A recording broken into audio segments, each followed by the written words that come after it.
আজকে বলবো ঋষিকা মৈত্রীর কথা, যিনি আত্মা, অমরত্ব ও জ্ঞানের চিরন্তন আলো ছিলেন। বেদের যুগে যখন নারীদের গৃহের মধ্যে সীমাবদ্ধ করে রাখা হতো, তখন জ্ঞানের আলোর দীপ্ত এই নারী বলেছিলেন যে সম্পত্তিতে নয়, জ্ঞানেই আছে অমরত্ব। তিনি ছিলেন ঋষিকা মৈত্রী, যিনি যাজ্ঞবল্ক্যের পত্নী।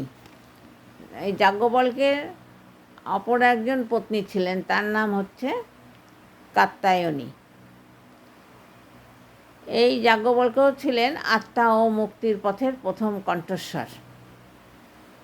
তারপরে যাজ্ঞবল্ক্যের অপর স্ত্রী কাত্যায়নী ছিলেন সংসার গৃহের দিকে মনোযোগী ছিলেন, আর মৈত্রী ছিলেন ধ্যান, জ্ঞান ও দর্শনের সাধিকা।